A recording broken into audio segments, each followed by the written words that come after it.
The Winnipeg Jets might have just been the biggest winners on draft lottery day. They jumped all the way from 6th to 2nd overall. The Jets were probably thinking they would be picking somewhere in the Philippe Dubois section of the NHL draft, and now they're looking at drafting Patrick Laine 2nd overall, be it if the Leafs take Austin Matthews 1st overall, which they better. Laine was simply spectacular in the World Hockey Championships. He won tournament MVP for forwards and was tied for the lead in goals. He might have been Finland's best player, and he was a huge reason they won silver.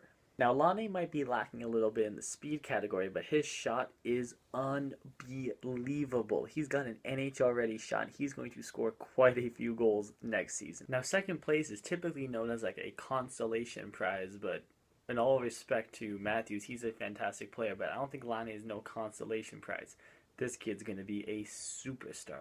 Now I'm going to take you back to midway through the season when the Winnipeg Jets realized that they could only afford Byfuglien or Ladd. They could not afford both. So they chose Byfuglien and they traded Ladd to the Chicago Blackhawks for a first-round draft pick and Marco Dano. Although I do think choosing Byfuglien over Ladd was the right decision. I think you need a top 2 defenseman more than you need a top-line left winger. I definitely think they should have gotten more for Ladd in the Chicago Blackhawks trade. All they got from Chicago was a late first-round draft pick and a prospect, Marco Dano.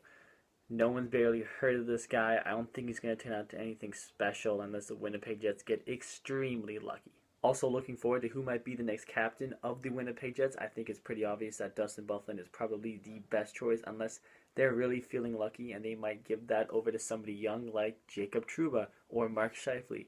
Or who knows, maybe even they wait a couple years and they give it to Patrick Laine.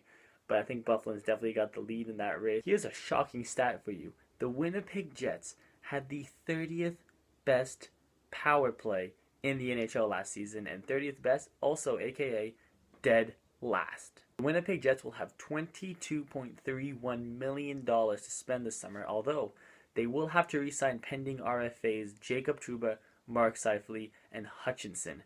So I'm going to say that $22 million is probably going to dwindle down to somewhere around $10, maybe even $9 million. And that's what they're going to be looking at going into free agency.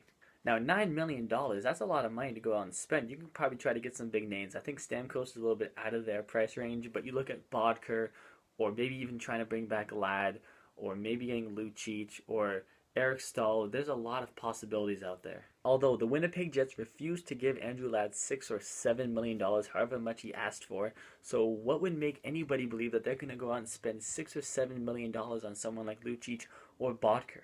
Even though the Jets management isn't one of the brightest in my opinion, they did notice something that I noticed too, and that is that in a few years from now, they're going to have to sign Laine and Petan and Trouba to maybe even a bigger contract than this one.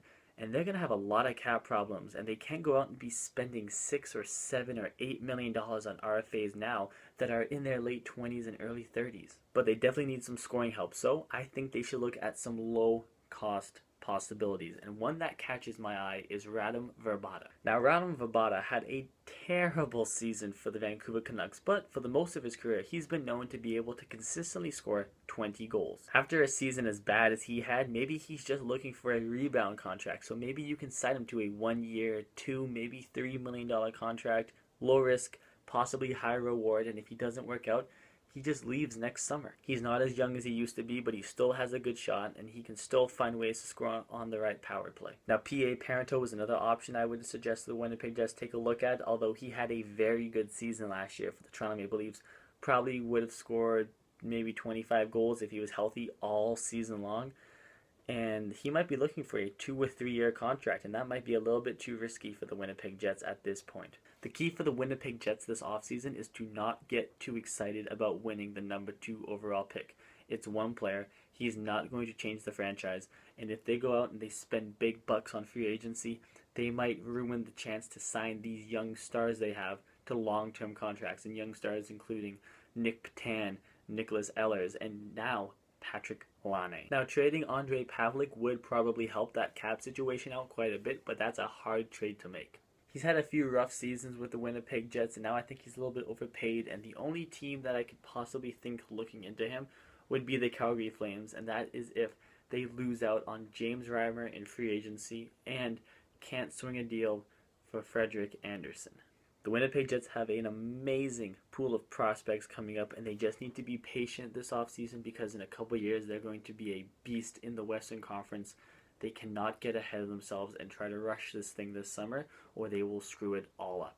Anyway, guys, I appreciate you watching the video. Please like, please subscribe. It would mean so much to me. Please like my Facebook page. It's all about hockey. It's all I write about.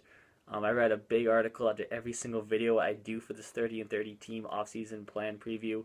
Link to that will be down below. Also, please email me any questions or requests, or even if you just want to talk hockey, tmlshanaclan19@gmail.com. I gave you the wrong email last time, and I apologize. So the actual email is, again, tmlshanaclan19@gmail.com. The email will be also listed below, and I'll see you guys back tomorrow for a new video. Have a good night.